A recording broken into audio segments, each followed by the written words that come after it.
You could vote from home, but generally they don't want to tell you how. Check this out. Leave your comments, ding the bell, share it with your friends, and subscribe to our channel.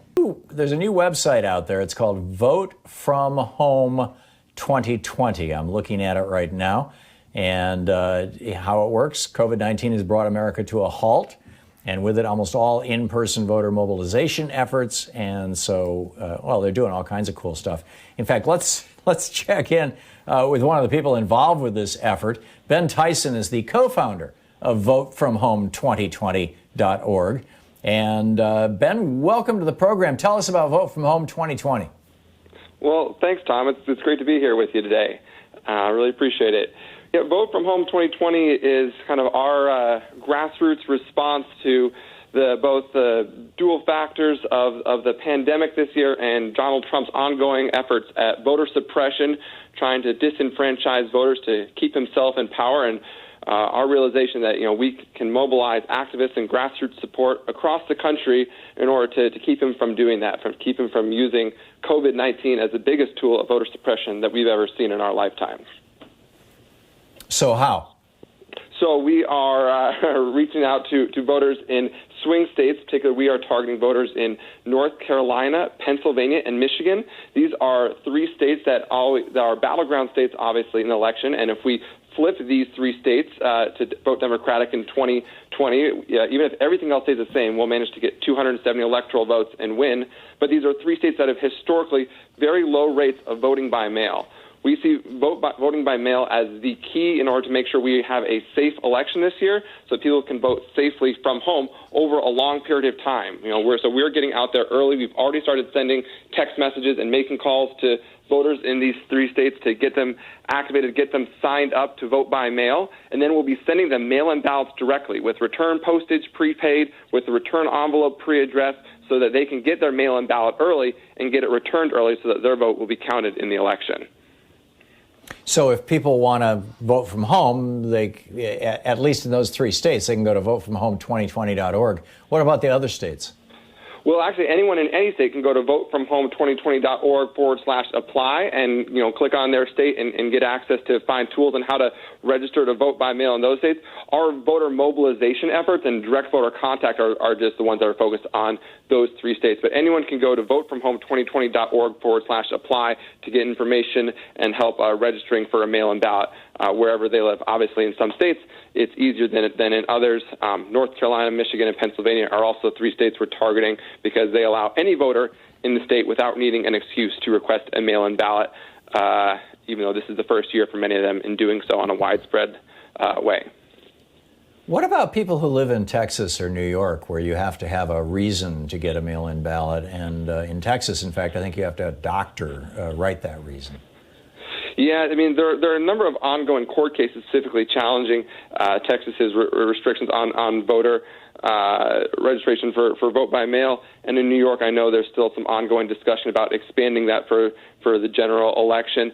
But in a lot of these states, I mean, it is true that something that is a hindrance to voters is not being able to request a mail-in ballot easier. New Hampshire is another state where you still require an excuse in order to request a mail-in ballot. And while there are legal challenges going on to those to try and get them overturned or lifted for the 2020 election, this is a broader fight than just actually that we're seeing in 2020.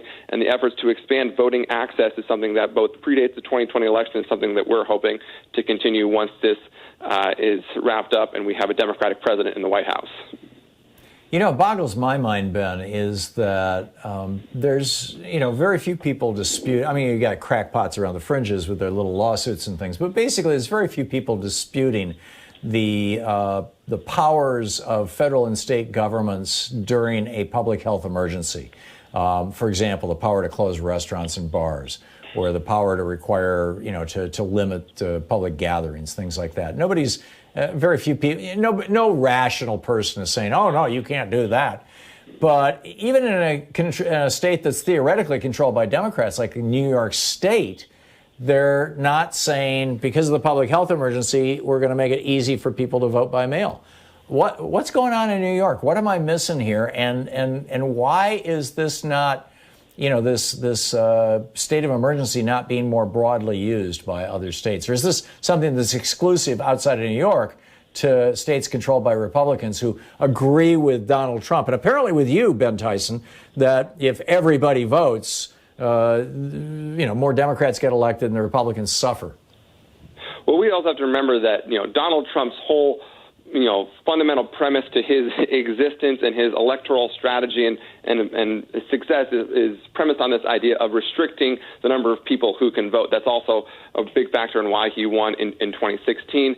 And he believes that and knows that if everyone came out and voted for, in the general election, that he would lose. I mean, this is also why we have to remember that Hillary Clinton did win the popular vote in 2016, and the majority of this country voted for someone not named Donald Trump that year. That said, I mean, same with Al Gore and Bush. Exactly.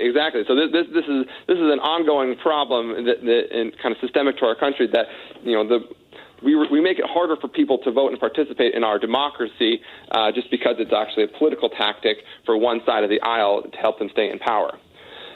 But going back to the issue of expanding vote by mail access in red or blue states, I mean, this is something that we have to remember is kind of an entrenched voting system, right? That people just aren't used to voting by mail, whether you live in Texas or New York. In a lot of these places, in places like Oregon and Colorado, there's a long history of voting by mail. People are used to it, and it's very accepted. But it takes a long time to transition and get people used to new voting systems. That's why with Vote from Home 2020, we're really focused on this component of it that's voter outreach and calling voters and texting them at multiple points along the process of voting to help walk them through it. Because, whether you're an election official trying to administer and institute a new way of voting or a voter, trying to, figure out what the new ways of voting are, it can be complicated. And so that's why we really need to focus on the voter mobilization aspects of expanding this as well. We're talking with Ben Tyson. He's the co-founder of VoteFromHome2020.org. Ben, some months ago, Greg Palast had pointed out that about a third of ballots that are sent out here in Oregon don't ever get returned. That's because about a third of people who, are eligible to vote don't vote. In some states, it's as much as half. Over the weekend, he was tweeting that over 20% of Michigan people who had gotten absentee ballots, those ballots were not recorded.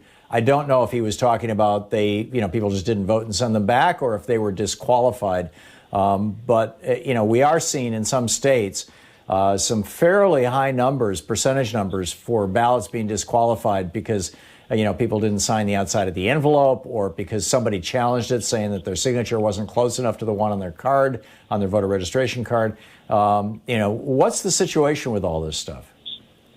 Well, I think that there are some institutional changes that we can and need to fight for over the coming months.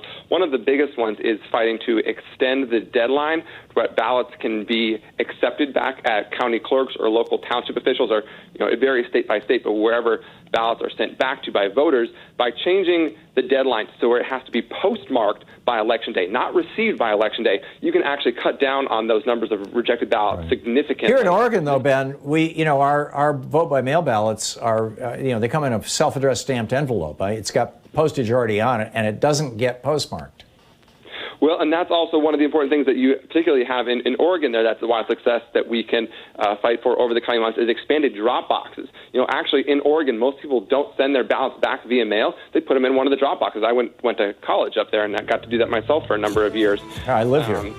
There you go. Well, so anyways, but the expanding drop boxes, changing the postmark deadline, and other simple local institutional changes like that are realistic steps that we can take in order to safeguard the elections and make voting by mail more accessible in the general election.